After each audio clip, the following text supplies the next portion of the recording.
Hi, Clint here, Crimson Landscape. It is spring and we are getting busy. So I worked on this design this afternoon. I just wrapped it up. It's 7:40 p.m. and I'm working from home. So if you see or hear the dog barking, that's because my wife's dog is a brat. All right, so this is a mid-century modern slash modern meets Texas plants. Essentially, I did some research today and kind of tried to pull some Frank Lloyd Wright common colors choices he used and try to incorporate that into this design. I also try to make sure I highlighted key color tones that popped against a brick. I also took into consideration of how people would drive down the street and see your property, as well as what can I possibly hide from your neighbor's alley in the alley to see what we can hide based on viewing the space. All right, I'm gonna start from the right to left. So starting over here, I didn't touch this jasmine over here. This remains the same. Then we added some gravel through here. The gravel acts as a walk path to the back gate and transition to the backyard, which I'll go to in a minute. Also, there's gravel back there by the greenhouse slash future playhouse. I did endless summer hydrangeas here. These will get about 4 feet tall because I figured as people driving down the street, the way your house is angled, that's one of the first things people see is the side of your house. So I wanted that nice pop of color in spring and summer. Corner here is a Japanese maple. This particular Japanese maple is a coral bark, so it drops its leaves in the winter, but the bark turns a nice coral color. If you want that maroon color Japanese maple, we can go with a bloodgood.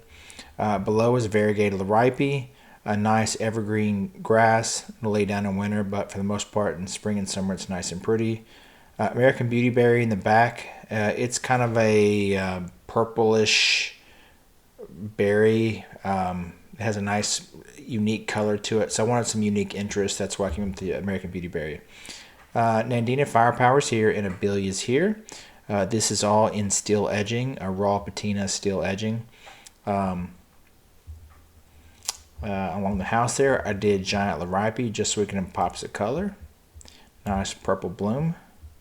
And with a lot of purple blooms, purple looks good with this color tone. All right. Because it's such a big, beautiful palm tree, I made it the key focus of the landscape design. Took these trees out so you can really see this Texas sable palm here. You just don't see them that mature. In front, I did matching the color guard yuccas in front. I did not do agaves because agaves are just so expensive. Color guard yuccas are significantly cheaper. Dwarf Burford's in the back, which is a holly. I repeated the abelias here to a here, so we have the similar colors. I didn't carry the yuccas all the way. I wanted a different texture, so I changed it to the liripe here.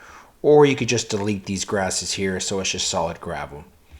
This is a bridal resprea. These will get about 5 to 6 feet tall, nice and full, pretty bloom. I wanted something really large here, something that would extend out. So as you come out your front door and you're looking this way, you're not seeing into your neighbor's garage or this ugly alley here.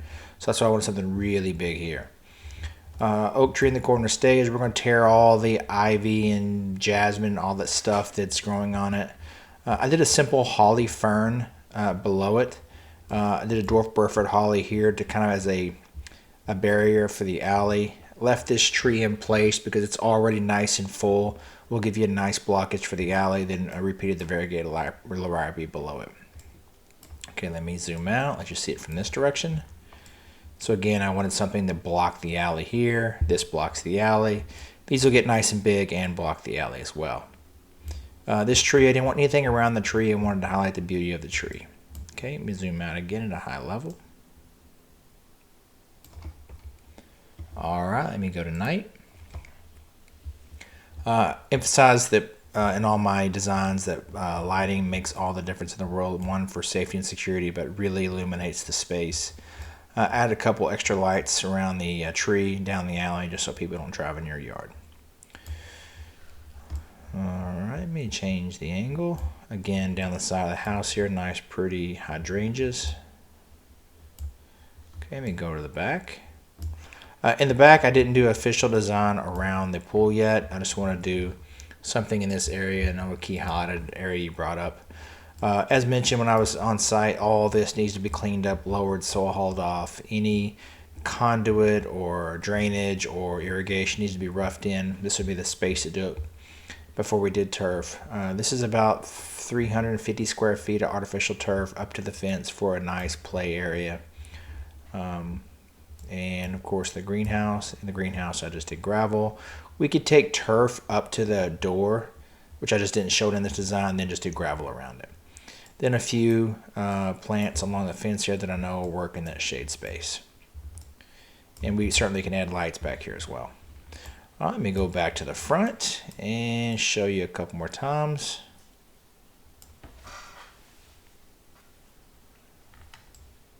And that is it. If you have any questions, just reach out to us. We can set up a Zoom call to make changes, or just drop me an email with your questions. Thanks.